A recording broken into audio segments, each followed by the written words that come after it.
morning. My name is Menica, and I'm one of this morning's worship associates. We are excited to welcome you to our worship service this morning. We are so glad to have you with us today, whether you're joining us in person or virtually. Whether you're here for the first time or whether you've been here for longer than you can remember. Here at Horizon, we welcome people of all faiths and of no faith in particular. Whoever you are, wherever you are on your journey, you are welcome among us. Hi, my name is Madeira McKee, and I am another of the worship associates today. And I'm going to read the call to worship.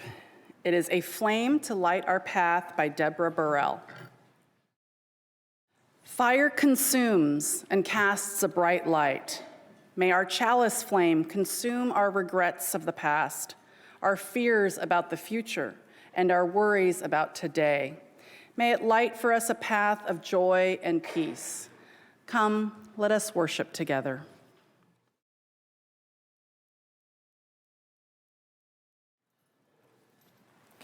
Our words for the chalice lighting today are by Lindsay Bates.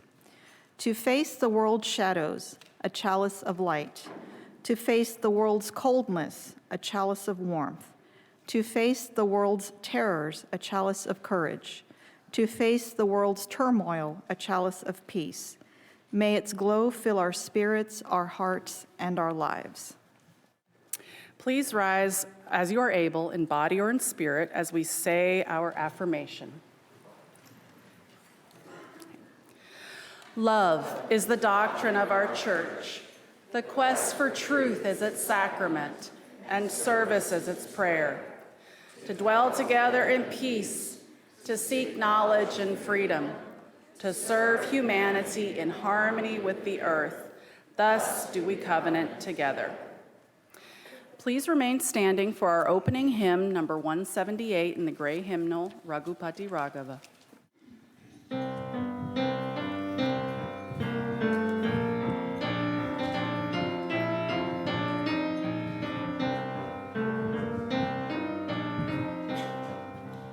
Raghupati Raghava Raja Ram Patita Pavan Sita Ram Raghupati Raghava Raja Ram Patita Pavan Sita Ram Sita Ram Jai Sita Ram Patita Pavan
Good morning. Before we do our time for all ages, I wanted to call your attention to the inserts in your order of service. If you are here for the trunk or treat after church today, notice that it will not begin till 11:45 or noon to give time for people to decorate their vehicles. And so at this time, if you have brought any donations for MetroCrest services, please pass them to the ends of the aisle. And I'm going to invite our young people up to sit on the floor down here for a time for all ages. Well, good morning, everybody. We got lots of people coming up. So this is my colleague, Menika. Menika, I love your clothes. What's going on today? Thank you. It's the start of Diwali. Diwali is celebrated by millions of people around the world. It's a big holiday, just like Christmas. Oh, just like Christmas. So, like at Christmas, traditionally we celebrate the birth of Jesus. What's Diwali about? And Diwali is usually celebrated at the end of October, the beginning of November, and it's the end of the harvest season. Diwali means a row of lights, and if you look back there on the chancel, you'll see all the rows of lights. The festival is about light or good triumphing over dark or evil. People wear new clothes, just like I'm wearing now, and they eat good food and sweets and get together with families and have fireworks and decorate their houses with lots of light. Can anyone name a holiday that we celebrate here in the United States that has fireworks? Yes, very good. What about decorating our houses and getting together with families? You can say it out. Go ahead. Yes, very good. Thanksgiving. Very good, very good. Oh, look at this. This is very interesting. What is this? That is called, very good. That is called a diya.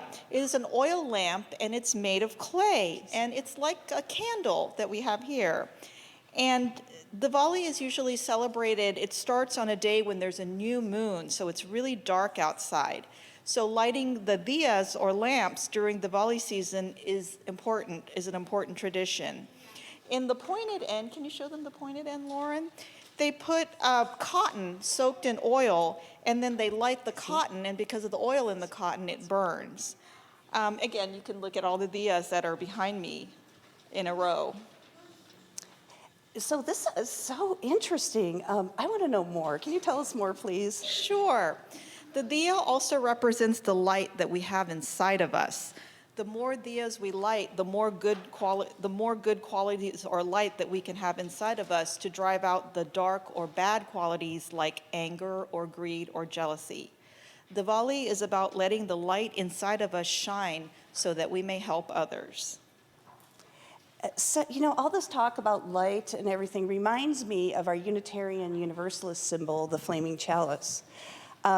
That's the chalice we light at the beginning of our worship service, at the beginning of classes, and also sometimes at the beginning of meetings. And maybe you don't know this, but the original chalice was actually an image that was stamped on documents created by the Unitarian Service Committee. It predates Unitarian Universalism. And it was a symbol to show Jewish refugees escaping Nazi persecution on the eve of World War II that this was a helpful organization and a safe organization. And this chalice became a symbol that represented help. And so for our Unitarian Universalist chalice, there's not one meaning behind the flame. But I love the ritual of lighting it before we gather together as Unitarian Universalists. And just like all flames, its presence makes our gatherings that much more special, and it means our time together is sacred. Yes, across many religions, fire and flame have special meanings. I'd like to share with you something that we say around Diwali time. Part of Diwali time is wishing for peace. Shanti means peace in Sanskrit, which is an ancient Indian language. Do you children want to repeat after me? Om, Shanti, Shanti, Shanti, Shanti, Shantihi. Shantihi. That means peace in my heart, peace with each other, and peace in the universe. Go in peace. And thank you so much. So we're going to go ahead out to our classes. The adults are going to sing us out, and I will see you about 11:45 or noon for the trunk or treat. Just listen for the gong. Let's go in peace. We come now to the time in our worship service where we share our gifts with one another. The offering now will be joyfully given and received.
Happy Diwali.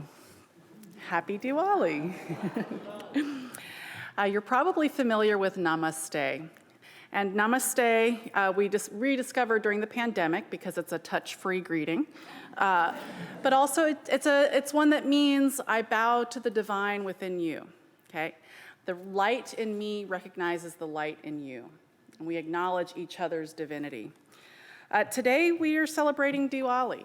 Diwali is a hugely popular festival in India. The most common version of it is that it represents the victory of King Ram after he had been exiled, and he and his wife Sita returned to Ayodhya, and the citizens are so happy. They have all these lights and dancing and a joyous festival. Ram is one of the incarnations of Vishnu, very important in Hinduism. I put this on today, and my 11-year-old, the first thing she said was, "Isn't this cultural appropriation?" I am humbled, but yes, I was raised as a Hare Krishna. There was an offshoot of Hinduism that is called Vaishnavism, which focuses mainly on Vishnu, so it's kind of monotheistic. And you may have seen some Hare Krishnas singing Hare Krishna, Hare Ram out in public. And yes, there was a little bit of cultural appropriation. They did kind of make Hinduism a little bit more Protestant with a little bit more monotheism and a little bit more evangelical. Hinduism is not very evangelical, but the Hare Krishnas were kind of. But I was raised with the beauty of this culture and the food and the dancing and the singing and so many shlokas and mantras, and I will sing some later as well as Menaka.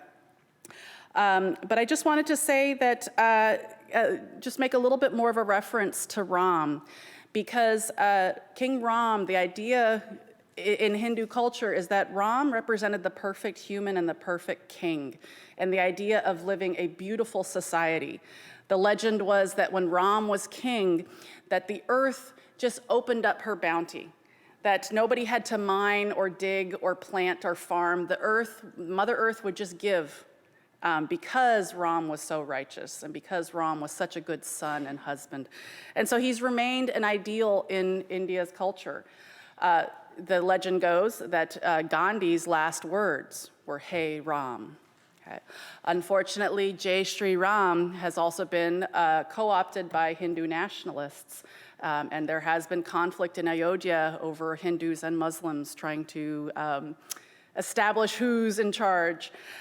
So there's the beauty of religion, and there's the beauty of this culture, but ultimately we look at it is supposed to be the triumph of light over dark, and light representing knowledge and truth, and dark representing ignorance and fear. And so we celebrate Diwali and hope for the triumph of good over evil. Thank you.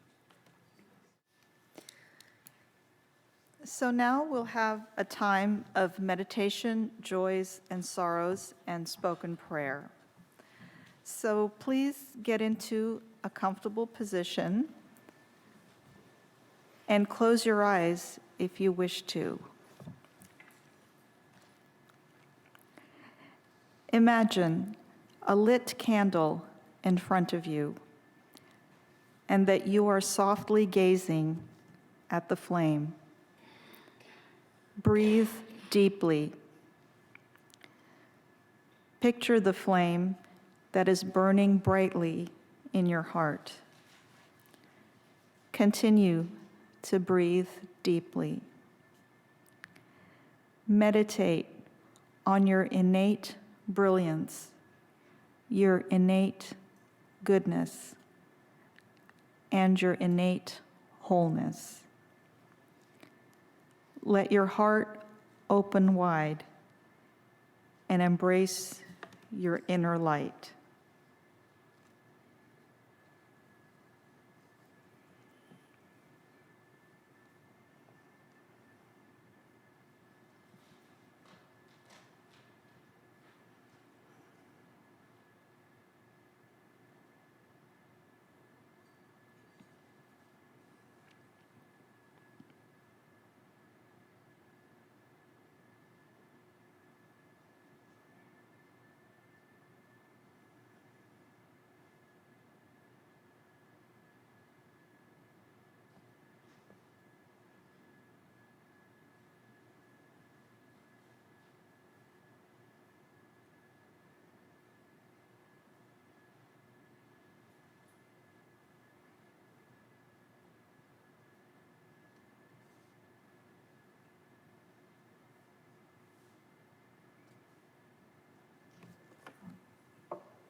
Now is the time for joys and sorrows, and there are no written joys and sorrows in here, put in our little bowl today. But let's just think about all of the joy and happiness that we have in our hearts, all the sorrow and burdens and stress we also hold there, all the joys and sorrows that we have spoken and unspoken in our own hearts and in this world. And we breathe in and we breathe out, and we are blessed. So now is the time for the spoken prayer, and this is one of the mantras, one of the Shanti mantras in Sanskrit. Om Purnamada Purnamidam Purnat Purnamudachyate Purnasya Purnamadaya Purnameva Vashishyate. Om Shanti Shanti Shanti. So this is one of the handful of Shanti mantras that are out there. And you may notice that it says Shanti 3 times at the end, and the Om Shanti. 3 is the magic number. Supposedly, if you say it 3 times, it'll become true. But also, each of those levels of Shanti are for a slightly different thing. People say the order differently, but sometimes it's for peace for myself, peace for my environment, and peace for the whole universe. So 3 different levels of peace. So not just for me, for all of us. That little Om Purnam, you may have heard the word Purnam a few times, okay? And Purnam is a word that means full. It means wholeness. It means completeness. It means the word Purnima is the name for the full moon. Okay, Diwali is very purposely not during a full moon because it would mess with the lights. You need to have your diyas actually stand out, so it's not during that. This is a bit of a rough translation that I, as a UU former kind of still sort of Hindu Hare Krishna, I have a little bit of all of that in me. This is a translation that I came up with of this mantra into English that I like the best. We are all full and infinite and complete and whole and perfect. Your being complete does not take away from my wholeness, just as my completeness does not take away from you being whole and holy. Add to perfection or take away from perfection, and there is still perfection. May there be peace in the world, peace in my home, and peace in my mind. Om Shanti, Shanti, Shanti.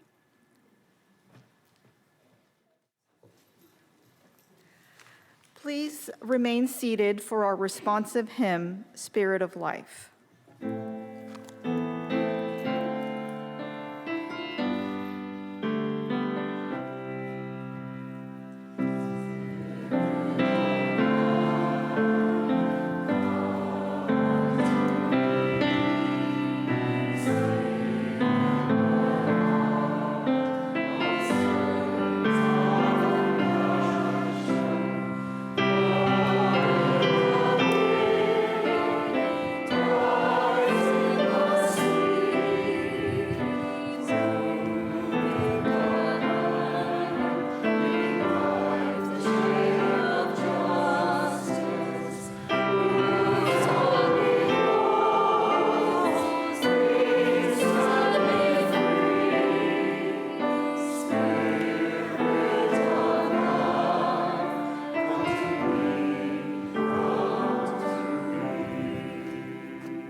And now for our second reading.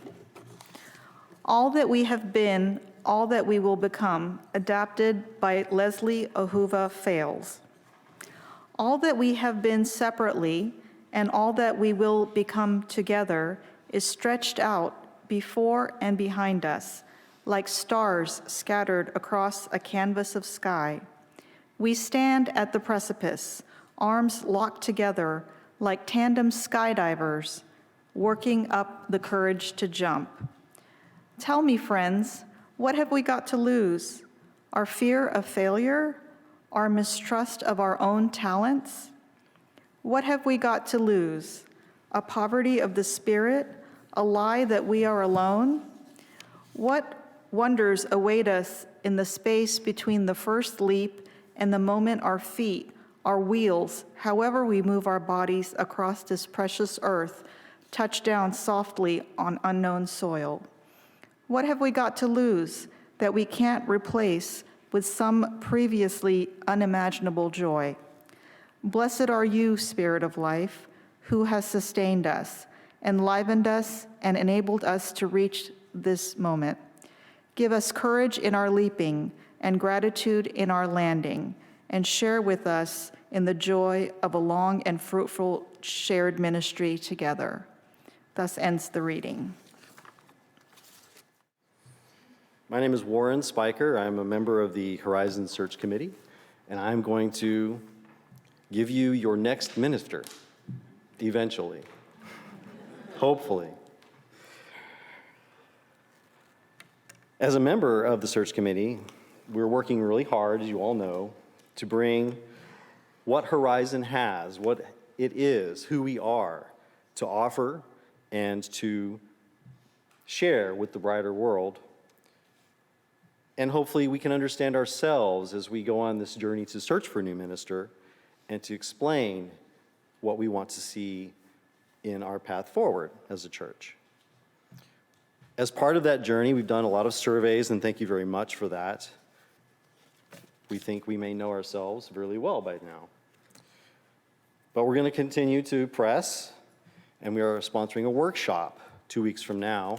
It is in your order of service, the Beyond Categorical Thinking, and you can RSVP using the QR code. We do encourage attendance. It allows us to think a little bit more openly about our own preconceived notions and opens our mind to all the possibilities. Today's sermon is indeed your next minister, some things you need to know. It's a sermon preached by the Reverend John Nichols to the First Parish of Wayland in February of 2013. It's been edited for length, and the Ministerial Search Committee has interjected with some of their own perspective, and I have some of my own. So Reverend Nichols' story begins. Many years ago, on a Saturday afternoon, I was walking through the Wellesley Hills Parish Hall and on my way home. We were hosting a youth conference, and so kids were scattered around the room in small conversation groups. Suddenly, one young man, a member of my congregation, appeared at my side to ask me a question. As was his style, it was posed in a semi-humorous way, but although I did not learn it until later, it contained a serious purpose. I was tired. I wanted to get home. So I kind of tossed his question aside with what I thought was an equivalently humorous response. I know I do that a lot. I thought no more of it. 25 years later, when I began serving the first Unitarian church in Providence, Rhode Island, I met that young man, now married and a father. I wondered why he looked like a thundercloud every time we were in proximity. And then one Sunday, he asked for an appointment. In my office, he shared with me that he had borne a grudge against me for 30 years. 30 years. It had been eating at him, until he heard something I said from the pulpit that made him realize I might understand why he was angry with me. You see, his question of 30 years ago had been serious, but I had not taken it so. While we worked out the issue and he is no longer angry, his anger remains an object lesson. Every parish minister today is a walking projection screen. Focused upon us are the hopes, wishes, and dreams of many members of the congregation we serve. Their visions of an ideal preacher, pastor, prophet, their hopes for a mother, father, lover, friend, confidant. We, of course, often cannot know what is projected onto us until we find it out usually too late.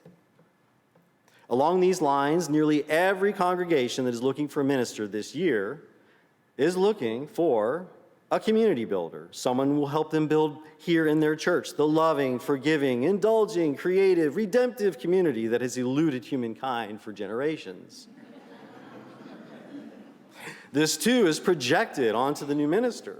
And so he, she, or they go forward carrying the weight of very high expectations.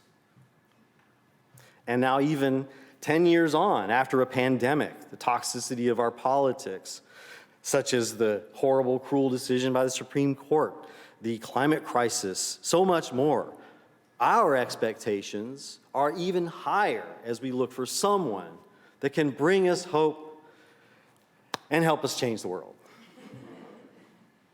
Reverend Nichols explains next that while we expect today's minister to have a TikTok sensibility, make us laugh, make us cry, change our lives, historically, people expected very little of a minister. He continues. For example, William Ellery Channing gave great sermons, but you had to strain to hear them, for he was not a strong preacher. And those who tried to get to know him often found that the closer they got to him, the more uncomfortable he became. Channing, who spoke so feelingly about love and fellowship, was actually uncomfortable outside of a small circle of his closest friends. Ralph Waldo Emerson's minister, Barzillai Frost, was a beloved and dedicated pastor, but he had no gift for preaching. His dreadful sermons caused Emerson to comment that while listening to one sermon, his mind wandered and he gazed out the window at newly falling snow. The snowstorm, he recalled, was real. The preacher was not. Despite earning Emerson's obvious contempt, Barzillai Frost was greatly revered by his parishioners as a pastor because he took care of them. In those days, if you could do one thing well, you were a success in the ministry. Today, our expectations, even 10 years ago, for both congregations and ministers are so much higher than they have ever been. We come to church seeking a caring community, of course, because our world is so rushed and pulled apart by competing pressures that a dreadful impersonality creeps into the places where we live and work. Here at Horizon, according to our focus groups and survey results, we come seeking like-minded people, a place to help us find purpose and inspiration, and to care for one another. As Nichols aptly said, we come to church hoping to find support for our individual journeys because we are still convinced that our inner lives should be better. We come to church now looking for the prophetic voice that takes on oppressions. We want so much more out of life than generations before us ever dreamed of wanting. And it's possible that Unitarian Universalist congregations want even more than that.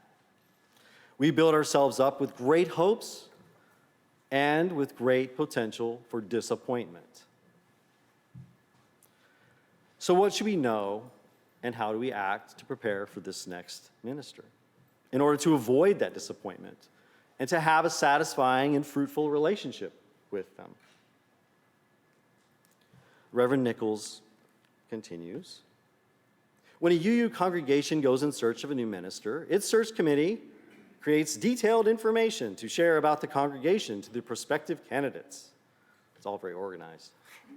I call this fishing season because the line of every congregation goes into the water at the same time and everyone waits for nibbles.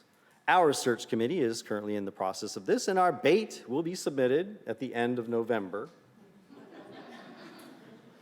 Reverend Nichols observed that the profiles of other congregations who also have their lines in the water are amazingly similar and consistent in what they want. They want everything. They want a preacher. They want a person of solid intellect, considerable passion, and commensurate speaking ability. But this person must be comfortable speaking to and satisfying a congregation of humanists, pagans, Hindus, Buddhists, Jews, Christians, Sikhs, Druids, as well as those who have no use for religion but attend for the coffee and conversation. They want a dedicated and caring pastor who has solid administration skills, They want a spiritual guide who will also understand fundraising and help them increase their annual budget. They want a team builder, a leader, harmonizer, a builder of community who is still able to lead in those new directions that will grow the church, but not at the expense of anyone who wants the minister's attention. They want a social activist who can represent the congregation to the community, but only on those issues around which everyone in the congregation already agrees. They want someone who absolutely adores little children and teenagers and retired folks. Now, this is the point at which we all agree, nod sagely, reflect, that we could never expect the minister to be all things to all people, and that we have to expect that our minister can get only so many things done in a week. We do believe that, but do we really feel that way? When the minister upsets us or people we care about, do we, at that moment, really remind ourselves that we were not looking for someone who would please everyone? Reverend Nichols even quantifies this and says, the point is that you will never find a minister who can fit even 50% of that profile. God or nature, take your pick, does not distribute equal helpings of those prime ministerial qualities in any one individual. The minister who moves smoothly through crowds and loves being constantly with people will probably not be the preacher who will bring fresh, provocative ideas to a congregation. They're two different personalities. They have different, almost opposite gifts. And those gifts do not reside together as strengths in most individuals. The dedicated pastor everyone wants will likely not pay the same attention to staff or team building that they pay to visit and hospital calls. The social activist may be drawn away from working with young children or reaching out to teenagers by commitments to leading change in the community. The collaborative facilitator that so impresses the congregation at first may turn out not to be quite the leader it needs. And the energetic leader to whom everyone was initially drawn may be more of a powerhouse than the congregation bargained for. The idea of a complete package is an illusion. Everything we know about the development of personality reflects that having some qualities as strengths precludes having other qualities as strengths. Good ministers learn to maximize what they do well, compensate for what they do not do well, and the congregation learns to fill in the gap in the areas where the minister alone cannot meet every conceivable need.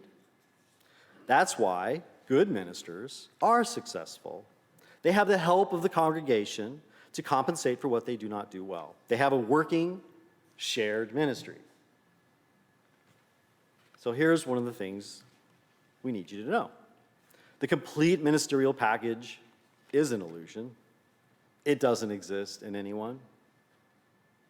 What the Ministerial Search Committee is doing is prioritizing the strengths Horizon needs and trying to match those with the available candidates that will be interested in serving this little UU church in Carrollton, Texas. The second point is, of course, you will want to see a perfect fit between a new minister and the congregation from day one. But it won't happen on that day, or even shortly thereafter. Our next minister will first seem like an outsider, and it will take some time for the new minister to find a firm footing, to move confidently through his or her work, to conduct an unfamiliar worship service, to be a strong voice in committee meetings and parish politics, to negotiate the coffee hour effectively, even to be completely effective at the bedside of a gravely ill parishioner who has never met him before in his life. So, members of Horizon, how can you help facilitate this? We have a job, a call to action for you, as it were, as part of your shared ministry. We'd like you to recognize that the new minister requires some time to get into step with the congregation, and that we will also need time to adjust to him, her, or them. Be a welcoming presence in this change. Show faith in the committee and the new minister, and offer your strengths. because we know we're not going to find a minister that is perfect. It's quite potential we might not find one at all.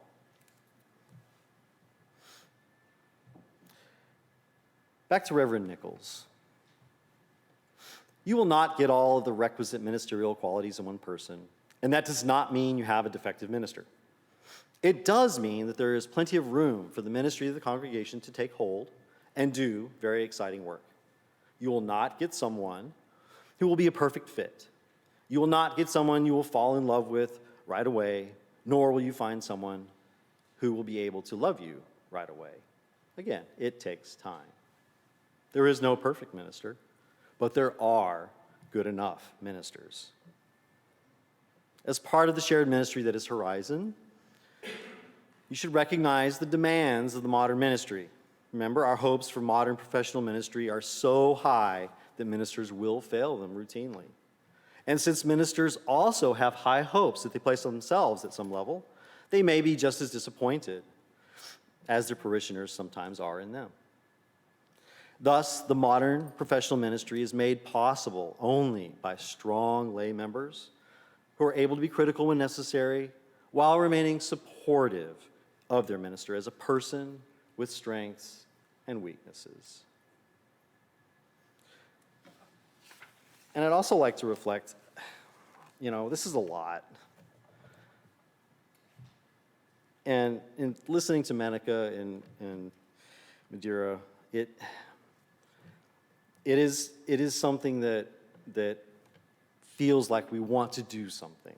And in my own perspective, serving on the committee, I'm doing something. But I want to do something meaningful and more, and share with you my own perspective on Diwali and how we can bring this together. And Menica had a small meditation. If you would close your eyes for a moment, indulge me, if you will, and bring that little light back, that fire, that patient, loving light that's dancing inside you. Inhale and exhale. This is daunting. You have to trust the process, trust the ministerial search committee. That little light feels small, feels alone.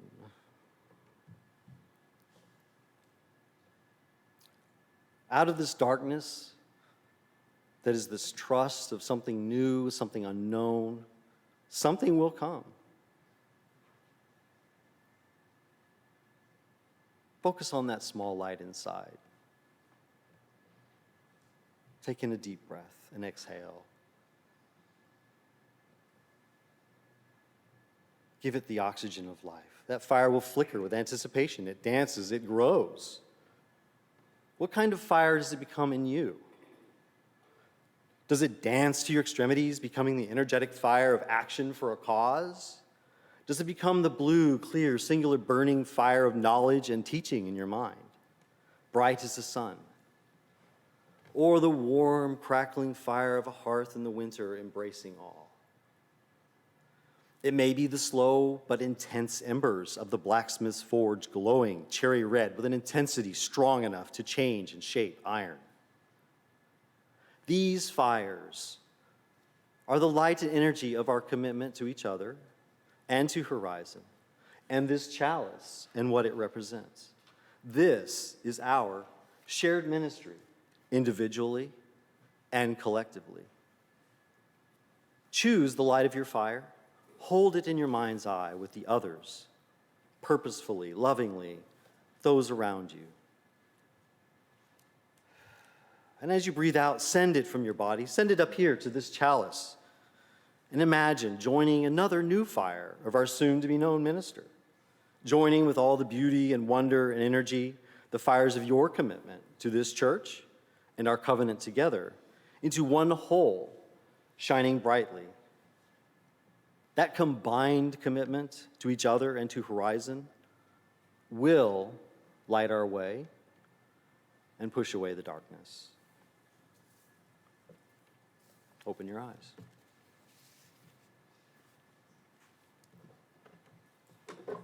And now, as you may be able or willing to rise join in singing our closing hymn, 1028. Oh, looky there, the fire of commitment.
We extinguish this flame, but not our commitment to welcome radically, love boldly, grow spiritually, and serve courageously.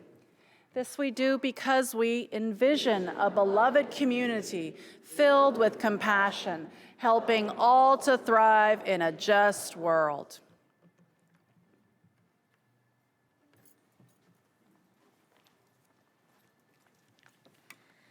So one of the Diwali traditions is to share sweets with your neighbors. So I brought some sweets that are in the back that you can sample. They do have nuts. I just wanted to let you know that. May the light dispel all darkness, enlighten your soul, illuminate your spirit, and bless you in every ray, every way, every day. Go in peace. Om Shanti Shanti Shanti.